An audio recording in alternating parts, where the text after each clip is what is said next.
Welcome back. This is the Irreligionist, and today we're doing something completely different. We're gonna read some Reddit comments on the subreddit iamverysmart. Just a funny little aside, if you guys like it, I might start doing some stuff like this on a second channel using the same branding, but just trying to keep it separate from my main content, which is a little bit more serious. Shticky, but still slightly more serious than this anyways. So if you like it, give it a thumbs up, and let me know in the comments if you think I should do it once in a while on this channel, or if I should drop it on a second channel and just keep it totally separate from this. Or, let me know if this is just the most terrible thing that I've ever done. So, thanks as always for watching, and I hope you enjoy. Selling half a tube of toothpaste. PM if interested. Interested. Is the price negotiable? Not negotiable. It might even go up. Can't believe this hasn't been sold yet. Absolute bargain. Do you have more photos? Is it still in mint condition? Peak of your humor? Childishly primitive in my opinion, and old as earth. No offense though. Misspelled offense though. I feel like you're under the impression that you're talking to someone without a legal education. As opposed to someone with an illegal education. I got my education on Reddit. And someone gave this a thumbs up. That's did you like it yourself? The bad thing about having high IQ is that this is the third Twilight episode I watched in a row today that I can anticipate the ending. Ha. Except that it doesn't require intelligence to predict endings, just some sort of loose understanding of plot structure and generally how plot twists work. So, don't have to be smart to see an M. Night Shyamalan style twist coming your way. Also, Twilight Zone. I'm reminded of a remark by Tim Minchin. A genius is a mentally ill person with an audience. In my own experience, people have often said that I have a mental illness, and I am a diagnosed sociopath. Alright everybody, watch out, we got a high-functioning sociopath.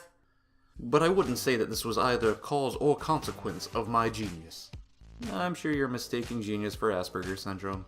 I have an IQ of 167, and I am skilled at most things I attempt with little effort. By both popular definitions of a genius, that fits the bill. Wow. You am very smart. Though I must admit I am a little dubious about anyone that throws out their IQ number as some sort of evidence for how intelligent they are. Did you find that quiz online? I thought nothing could do it. Nothing. But this has recently supplanted Sister Ray as my go-to track for painful tube travel. Few songs eviscerate those rush hour prosaisms as effectively as Mark E. Smith, an aesthetic wrecking ball, replete with lacerating guitars, filthy bass, and soaring percussion. I wasn't overly familiar with this album, but before I could tear up Gideon Osborne's woeful toss rag, on principle, the song clicked on and my senses were violently apprehended.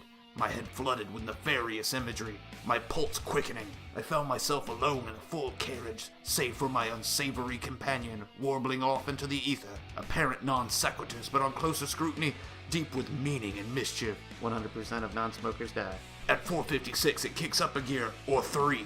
An adrenaline rush of relentless, velvety proportions. The 7-minute odyssey is mildly more forgiving than Reed and Cale's rotten opus. That's why it needs to be played twice. Jesus Christ. I could have done with like 30% less adjectives. Just on principle. What kind of biology book has 666 plus pages?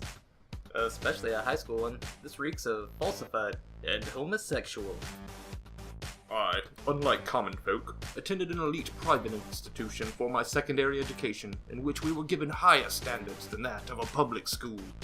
One of which requirements was to read what you would call a large biology textbook. In my opinion, it is quite small. Now, I can understand the preconceived notion of, oh, this textbook very big, when you haven't even had to read Tolstoy's War and Peace by the 5th grade. What I don't understand is how anybody could think something as beautifully complex as the biological sciences to be fit for a book of any less than 600 pages. So perhaps direct your criticisms towards somebody more adept to your level, because your bitterness is clearly visible. Ah, a man of culture. I take it you watch Ricardo and Mortimer. That comment, though.